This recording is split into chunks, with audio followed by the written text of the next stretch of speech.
ಗೆಳೆಯರೇ ನಮಸ್ಕಾರ, ಹೇಗಿದ್ದೀರಿ ಎಲ್ಲರೂ? ಗೆಳೆಯರೇ, ಬಂಗಾಳದ ಮೊದಲ ಹಂತದ ಚುನಾವಣೆ ಯಶಸ್ವಿಯಾಗಿ ಮುಕ್ತಾಯ ಆಗಿದೆ. ಈಗ ಬಹಳಷ್ಟು ಚರ್ಚೆಗಳು ನಡೀತಾ ಇವೆ. ಅದರಲ್ಲೂ ಪ್ರಮುಖವಾಗಿ ಬಿಜೆಪಿ ಗೆಲ್ಲುತ್ತೆ ಅನ್ನೋ ಮಾತುಗಳು ಕೇಳಿ ಬರ್ತಾ ಇವೆ. ಈಗಾಗಲೇ ಮೊದಲ ಹಂತದ ಮತದಾನದಲ್ಲೇ ಬಿಜೆಪಿ 110ಕ್ಕಿಂತ ಹೆಚ್ಚು ಕ್ಷೇತ್ರಗಳನ್ನು ಗೆದ್ದುಕೊಳ್ಳುತ್ತೆ ಅಂತ ಹೇಳಲಾಗ್ತಾ ಇದೆ. ಅದನ್ನ ಟಿಎಂಸಿ ಪಕ್ಷದ ಪ್ರಭಾವಿ ನಾಯಕರೇ ಒಪ್ಪಿಕೊಳ್ತಾ ಇದ್ದಾರೆ. ಮತ್ತೊಂದು ಕಡೆ ಚುನಾವಣೆಯ ದಿನ ಟಿಎಂಸಿ ಪಕ್ಷದ ಗುಂಡಗಳು ಫೇಕ್ ಇವಿಎಂ ತಗೊಂಡು ಬಂದು ಮತಗಟ್ಟೆಯಲ್ಲಿ ಇಡೋಕೆ ಹೋಗಿ ಸಿಕ್ಕಿ ಬಿದ್ದಿದ್ದಾರೆ. ಇನ್ನು ಕೆಲ ಕಡೆಗಳಲ್ಲಿ ಸಂಜೆ ವೇಳೆ ನಕಲಿ ಇವಿಎಂಗಳನ್ನು ಬದಲಾಯಿಸುವ ಪ್ರಯತ್ನಕ್ಕೆ ಕೈ ಹಾಕೋಕೆ ಹೋಗಿ ಪಾಪ ತಗ್ಲಾಕೊಂಡು ಈಗ ಜೈಲನ್ನು ಸೇರಿದ್ದಾರೆ.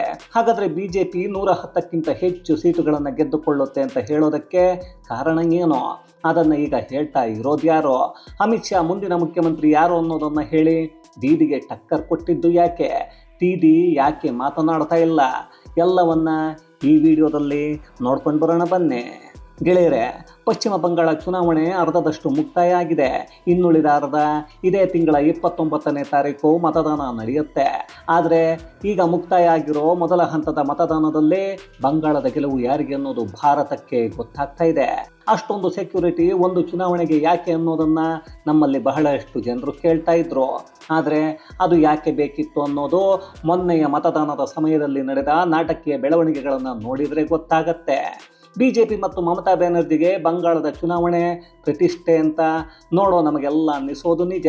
ಆದರೆ ಅದು ಪ್ರತಿಷ್ಠೆ ಅನ್ನೋದಕ್ಕಿಂತ ಬಂಗಾಳದ ಜನರಿಗೆ ದೀದಿಯನ್ನು ರಕ್ಕಸೆಯಿಂದ ಸ್ವಾತಂತ್ರ್ಯ ಸಿಗೋ ಸಮಯ ಅಂದರೂ ತಪ್ಪಾಗಲ್ಲ.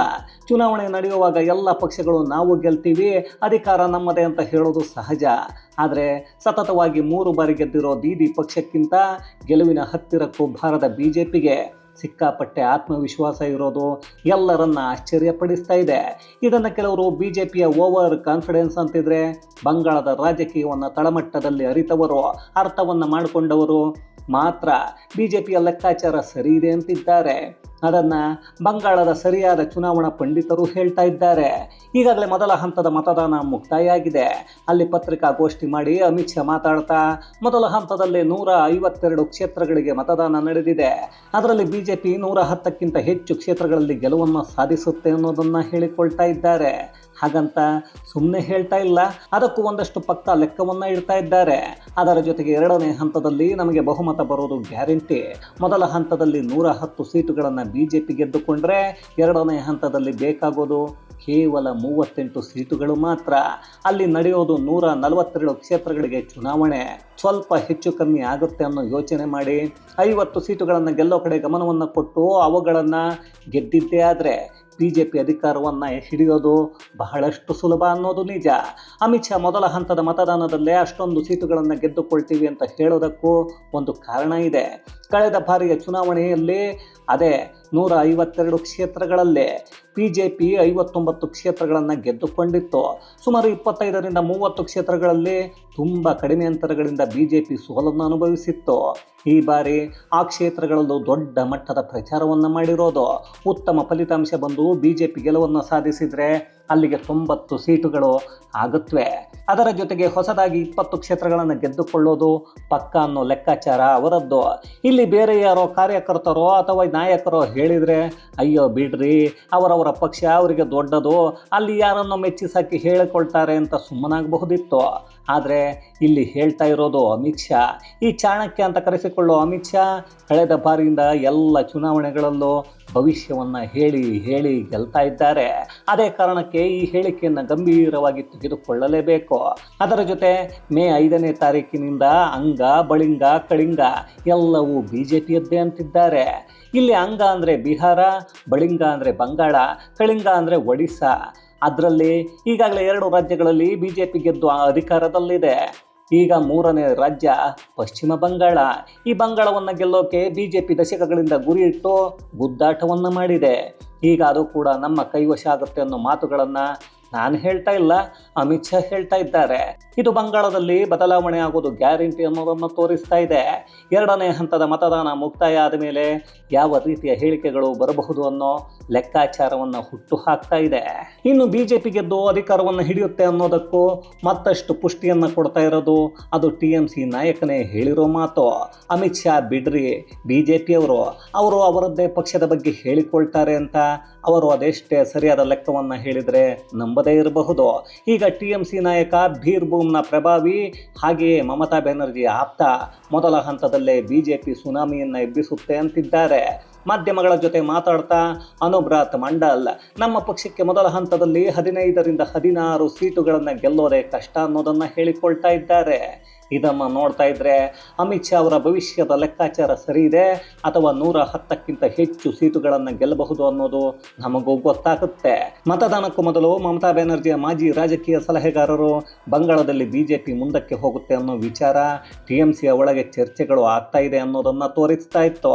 ಈಗ ಅದಕ್ಕೆ ಪುಷ್ಟಿಯನ್ನು ಕೊಡ್ತಾ ಇರೋದು ಅನುಬ್ರತ್ ಮಂಡಲ್ ಅವರ ಹೇಳಿಕೆಗಳು. ಆಮೇಲೆ ಇವರಿಬ್ಬರನ್ನು ಬಿಜೆಪಿ ಪರ ಮಾತಾಡೋಕೆ ಮೋದಿ ಖರೀದಿಯನ್ನು ಮಾಡಿದ್ದಾರೆ ಅಂತ ಯಾರು ಹೇಳೋಕೆ ಹೋಗಬೇಡಿ. ನಮ್ಮಲ್ಲಿ ಅಂತಹ ಅತಿ ಬುದ್ಧಿವಂತಿಕೆ ಎಡವಟ್ಟುಗಳು ಸಿಕ್ಕಾಪಟ್ಟೆ ಜನರು ಇನ್ನೂ ಇದ್ದಾರೆ. ಅದೇ ನಮ್ಮ ಕಾರಣ. ಇನ್ನು ದೊಡ್ಡ ಸಿಗ್ನಲ್ ಅಂದರೆ ಅದು ಮತದಾನ ಆಗಿರೋ ಶೇಕಡಾವಾರು.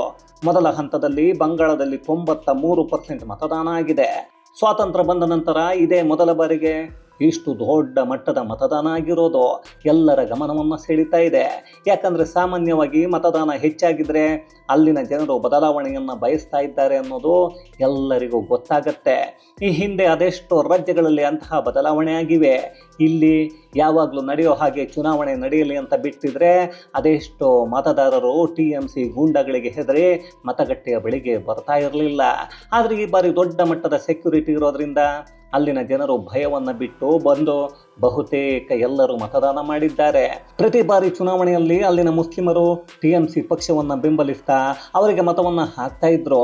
ಆದರೆ ಈ ಬಾರಿ ಮಮತಾ ಗ್ರಹಚಾರ ಕೆಟ್ಟು ಹಿಂದೂಗಳೆಲ್ಲ ಒಗ್ಗೂಡಿದ್ದಾರೆ ಅನ್ನೋದು ಕಾಣಿಸ್ತಾ ಇದೆ. ಹಿಂದೂಗಳು ಒಂದಾದರೆ ಯಾರಿಗೆ ಲಾಭ ಅನ್ನೋದನ್ನು ನಾನೇನು ಹೊಸದಾಗಿ ಹೇಳಬೇಕಾಗಿಲ್ಲ. ಈಗಾಗಲೇ ಬಹಳಷ್ಟು ರಾಜ್ಯದ ಚುನಾವಣೆಗಳು ನಮ್ಮ ಕಣ್ಣ ಮುಂದೆ ಇವೆ. ಅದರಲ್ಲಿ ದಕ್ಷಿಣ ಭಾರತದ ರಾಜ್ಯಗಳನ್ನು ಹೊರತುಪಡಿಸಿ ಅನ್ನೋದು ನಮಗೆಲ್ಲ ಗೊತ್ತೇ ಇದೆ. ದಕ್ಷಿಣ ಭಾರತದಲ್ಲಿ ಅದು ಏನಾಗಿದೆಯೋ ಗೊತ್ತಿಲ್ಲ. ಯಾರಾದರೂ ಒಂದಷ್ಟು ಹೇಸಿಗೆಯನ್ನು ಕೊಡ್ತೀನಿ ಅಂದರೆ ಅವರಿಗೆ ಮತವನ್ನು ಹಾಕಿ ಬಂದುಬಿಡ್ತೀವಿ. ಅದೇ ನಮ್ಮ ಕರ್ಮ. ಅದರಲ್ಲೂ ಬಂಗಾಳದಲ್ಲಿ ಇಲ್ಲಿಯವರೆಗೂ ಎಡಪಕ್ಷಗಳೇ ಅಧಿಕಾರವನ್ನು ಹಿಡಿದು ಆಡಳಿತ ನಡೆಸಿವೆ. ಈಗ ಬಿಜೆಪಿಯಲ್ಲಿ ಗೆಲ್ಲೋದು ಪಕ್ಕ ಅಂತ ಹೇಳೋದಕ್ಕೆ ಮುಖ್ಯವಾದ ಕಾರಣ ಅಂದರೆ ಅದಕ್ಕೆ ಬಿಜೆಪಿಯ ಹಾದಿಯನ್ನು ಗಮನ ಇಟ್ಟು ನೋಡಬೇಕಾಗತ್ತೆ. 2011ರಲ್ಲಿ ಅಂದರೆ ಮೊದಲ ಬಾರಿ ಮಮತಾ ಅಧಿಕಾರಕ್ಕೆ ಬಂದಾಗ ಬಿಜೆಪಿಗೆ ಬಂಗಾಳದಲ್ಲಿ ನೆಲೆಯೇ ಇರಲಿಲ್ಲ. ಆಗ ಒಂದೇ ಒಂದು ಸೀಟನ್ನು ಬಿಜೆಪಿ ಗೆದ್ದಿರಲಿಲ್ಲ. ಆಗ ಮಮತಾ ಕಾಂಗ್ರೆಸ್ ಮೈತ್ರಿಯ ಜೊತೆ ಮುಂದಕ್ಕೆ ಬಂದರು. ಅವರ ಎದುರಾಳಿಯಾಗಿ ಇದ್ದದ್ದು ಎಡವಟ್ಟು ಎಡಪಕ್ಷಗಳು. 2016ರಲ್ಲಿ ಬಿಜೆಪಿ ಗೆದ್ದಿದ್ದು 3 ಸೀಟುಗಳನ್ನು ಮಾತ್ರ. ಅದೇ 2021ರಲ್ಲಿ ತೃಣಮೂಲ ಕಾಂಗ್ರೆಸ್ಗೆ ಶಾಕ್ ಆಗೋ ವರ್ಷ ಆಗಿದ್ದು ಮಾತ್ರ ನಿಜ. ಆಗಲೂ ಅಲ್ಲಿ 200ರ ಗಡಿಯನ್ನು ತೃಣಮೂಲ ಕಾಂಗ್ರೆಸ್ ದಾಟಿ ಅಧಿಕಾರಕ್ಕೆ ಬಂದಿತ್ತು ಅನ್ನೋದು ನಿಜ.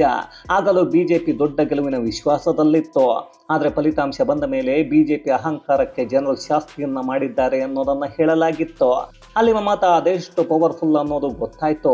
ಮಮತಾ ಪಕ್ಷ ಯಾವ ರೀತಿ ಗೆಲ್ಲುತ್ತೆ ಅನ್ನೋದು ನೋಡೋಕೆ ಸಿಕ್ಕಿತ್ತು. ಮಮತಾ ಬಿಟ್ಟು ಬೇರೆ ಯಾವುದೇ ಪಕ್ಷ ಅಧಿಕಾರಕ್ಕೆ ಬರೋದಕ್ಕೆ ಆಗಲ್ಲ ಅನ್ನೋದನ್ನೇ ಮಾಧ್ಯಮಗಳು ಹೈಲೈಟ್ ಮಾಡಿದ್ವು. ಎಲ್ಲೂ ಕಾಣದ ಹಾಗೆ ರಾಜಕೀಯದಲ್ಲಿ ಸಾಧನೆ ಮಾಡಿದ್ದು ಬಿಜೆಪಿ. 2016ರಲ್ಲಿ ಕೇವಲ 3 ಸೀಟುಗಳನ್ನು ಗೆದ್ದಿದ್ದ ಬಿಜೆಪಿ ಕೇವಲ 5 ವರ್ಷಗಳಲ್ಲೇ 77 ಸೀಟುಗಳನ್ನು ಗೆದ್ದುಕೊಳ್ಳುತ್ತೆ ಅಂದರೆ ಕಳೆದ ಬಾರಿಯ ಸೈದ್ಧಾಂತಿಕವಾಗಿ ಅಲ್ಲಿ ಎಲ್ಲವೂ ಬದಲಾಗಿದೆ ಅನ್ನೋ ಸಂದೇಶ ಸಿಕ್ಕಿತ್ತು. ಸುಮ್ಮನೆ ಒಂದು ಸಲ ಯೋಚನೆ ಮಾಡಿ, 3 ಸೀಟುಗಳನ್ನು ಗೆದ್ದ ಪಕ್ಷ 5 ವರ್ಷದಲ್ಲಿ 77 ಸೀಟುಗಳನ್ನು ಗೆದ್ದುಕೊಳ್ಳುತ್ತೆ ಅನ್ನೋದೇ ಆದರೆ 77 ಕ್ಷೇತ್ರಗಳಿಂದ ಯಾವ ಹಂತಕ್ಕೆ ಬಂದು ಅದೆಷ್ಟು ಕ್ಷೇತ್ರಗಳನ್ನು ಗೆಲ್ಲಬಹುದು ಅಂತ. ಅದೇ ಕಾರಣಕ್ಕೆ ಮಮತಾ ಬ್ಯಾನರ್ಜಿ ಯಾವುದೇ ಮಾಧ್ಯಮಗಳ ಮುಂದೆಯೂ ಕಾಣಿಸಿಕೊಳ್ತಾ ಇಲ್ಲ, ಮಾತಾಡ್ತಾನೂ ಇಲ್ಲ. ಈಗ ಅಲ್ಲಿ TMC ಪಕ್ಷದ ದುರಹಂಕಾರಕ್ಕೆ ತಕ್ಕ ಶಾಸ್ತಿ ಆಗ್ತಾ ಇದೆ ಅನ್ನೋದನ್ನು ಅಲ್ಲಿನ ಜನರೇ ಮಾತಾಡ್ತಾ ಇದ್ದಾರೆ. ಈಗಾಗಲೇ ಅಮಿತ್ ಶಾ ಬಂಗಾಳದ ಮಣ್ಣಲ್ಲೇ ಹುಟ್ಟಿ ಅಲ್ಲೇ ಬೆಳೆದಿರೋ ವ್ಯಕ್ತಿ ಮುಂದಿನ ಮುಖ್ಯಮಂತ್ರಿ ಆಗ್ತಾರೆ ಅನ್ನೋದನ್ನು ಹೇಳ್ತಾ ಇದ್ದಾರೆ.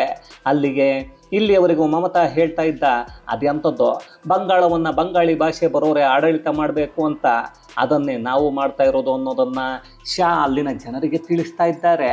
ಇಷ್ಟೆಲ್ಲ ಆದರೂ ಮಮತಾ ಪಕ್ಷದ ಗುಂಡಗಳು ಮಾತ್ರ ಹೆಂಗಾದರೂ ಮಾಡಿ ಬಂಗಾಳವನ್ನು ಗೆಲ್ಲಬೇಕು ಅನ್ನೋ ಯೋಚನೆಯನ್ನು ಮಾಡಿದ್ದಾರೆ. ಇಲ್ಲಿಯವರೆಗೂ EVM ಹ್ಯಾಕ್ ಮತ್ತು ವೋಟ್ ಚೋರಿ ಮಾಡಿ BJP ಗೆಲ್ತಾ ಇದೆ ಅಂತ ಕಾಂಗ್ರೆಸ್ ಮತ್ತು TMC ಪಕ್ಷಗಳು ಬಾಯನ್ನು ಬಡಿದುಕೊಳ್ತಾ ಇದ್ವು. ಈಗ ನೋಡಿದರೆ TMC ಪಕ್ಷದ ಕಾರ್ಯಕರ್ತರು ನಕಲಿ EVMಗಳನ್ನು ತಗೊಂಡು ಬಂದು ಬದಲಾಯಿಸೋಕೆ ನೋಡಿದ್ದಾರೆ. ಮುರ್ಷಿದಾಬಾದ್ನ ಕೆಲ ಕ್ಷೇತ್ರಗಳಲ್ಲಿ ಇಂತಹ ಕಿತ್ತು ಹೋದ ಕೆಲಸವನ್ನು ಮಾಡೋಕೆ ಹೋಗಿ BJP ಕಾರ್ಯಕರ್ತರ ಕೈಗೆ ಸಿಕ್ಕಿಬಿದ್ದು ಅವರನ್ನು ಚುನಾವಣಾ ಆಯೋಗದ ವಶಕ್ಕೆ ಕೊಡಲಾಗಿದೆ. ಮೊದಲು ಬೆಳಿಗ್ಗೆ ಮತದಾನದ ವೇಳೆಗೆ ನಕಲಿ EVMಗಳನ್ನು ಮತಗಟ್ಟೆಗಳಲ್ಲಿ ಬದಲಾಯಿಸುವ ಪ್ರಯತ್ನವನ್ನು ಮಾಡಿ ಸಿಕ್ಕಿಬಿದ್ರೆ ಇನ್ನೊಂದಷ್ಟು ಕ್ಷೇತ್ರಗಳಲ್ಲಿ ಬೊಲೆರೋ ಒಂದರಲ್ಲಿ ಸುಮಾರು 10ಕ್ಕಿಂತ ಹೆಚ್ಚು ನಕಲಿ EVM ತಗೊಂಡು ಸಂಜೆಯ ವೇಳೆ ಬದಲಾಯಿಸೋಕೆ ಹೋಗ್ತಾ ಇದ್ದಾಗ ಸಿಕ್ಕಿಬಿದ್ದಿದ್ದಾರೆ. ಇದನ್ನು BJPಯ ಕಾರ್ಯಕರ್ತೆಯೊಬ್ಬರು ತಡೆದಿದ್ದು ದೊಡ್ಡ ಮಟ್ಟದಲ್ಲಿ ವೈರಲ್ ಆಗ್ತಾ ಇದೆ. ಆದರೂ ಬೇರೆ ಪಕ್ಷಗಳು ಮತಗಳನ್ನೇ ಕಳ್ಳತನ ಮಾಡ್ತಾ ಇವೆ, EVM ಹ್ಯಾಕ್ ಮಾಡ್ತಾ ಇವೆ ಅಂತ ಜನರನ್ನು ಮಂಗಗಳನ್ನು ಮಾಡಿ ಇವರೇ ನಕಲಿ EVM ತಗೊಂಡು ಬಂದಿದ್ದಾರೆ ಅಂದರೆ ಇವರನ್ನು ಏನಂತ ಕರಿಬೇಕು? ಇದೆಲ್ಲ ನಡೆದರೂ ನಮ್ಮ ದೇಶದ ಎಡವಟ್ಟು ಎಡಬಿಡಂಗಿ ವಿಪಕ್ಷ ನಾಯಕ ರಾಹುಲ್ ಗಾಂಧಿ ಮಾತ್ರ ಈಗ ಮಾತಾಡ್ತಾನೆ ಇಲ್ಲ.